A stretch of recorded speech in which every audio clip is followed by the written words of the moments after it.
Alright, well in this video we are going to look at a different way of dealing with registering events on the DOM and also how to read from the DOM and update the DOM.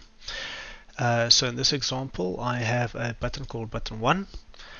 I'm just using a data dash attribute here to register the button, although we're not really going to use it, and then a span with a message, and this span I'm probably going to want to use, so let's just give it a class called message so that we can do some styling on it later, and also gives us a nice internal identifier to get a hold of this item.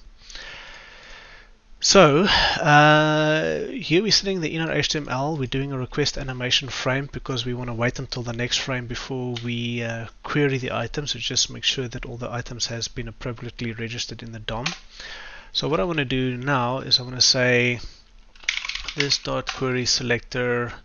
We only have one button on this form, so we might as well just use that, and we can say on click equals this dot click dot bind this.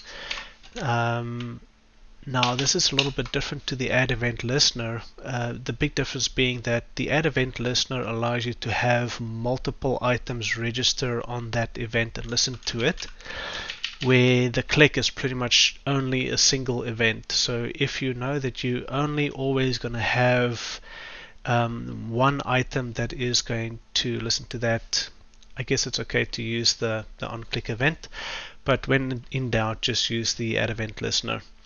So we don't have a click event yet, so I'm going to make it async click event. And the reason why I make it an async click event is because I found it actually takes less time on the performance where it hangs on the click event. It sort of fires the event off and just moves on instead of resting on the event too much.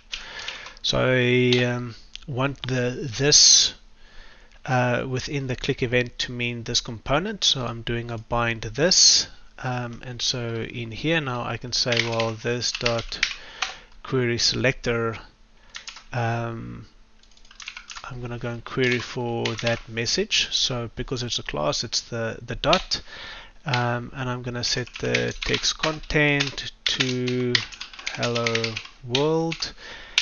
Let's just save that and go over to the form, if I can just find it quickly. So I click on it and it says hello world. So let's just go and pause on that for a second. So I've said bind this to the this keyword. That means that I'm working with a component. For this component, in its children, go and find me the first item that has the class message on it, and go and set the text content to hello world. So you can also change this to inner HTML and it'll still work. So if I refresh this and click that, it'll still work. However, we don't want to do that from a convention perspective. Rather use the text content because it's more secure. I'm not intending on changing the HTML structure inside of that element, right? So if I want to change the HTML structure inside of the element, like what we're doing over here, we're using the inner HTML property of that element, but in this case I just want to change the text content of it. So don't overuse inner HTML unless you actually mean to change the HTML structure.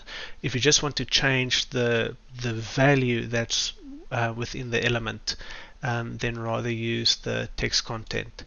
So this dot query selector is what we use in both cases. Obviously, because we've now assigned this event, if I don't go and clean it up, I'll have a memory leak, which is bad. So on the disconnected callback, we just need to go and add this to null. So we're saying this element no longer has a click event attached to it.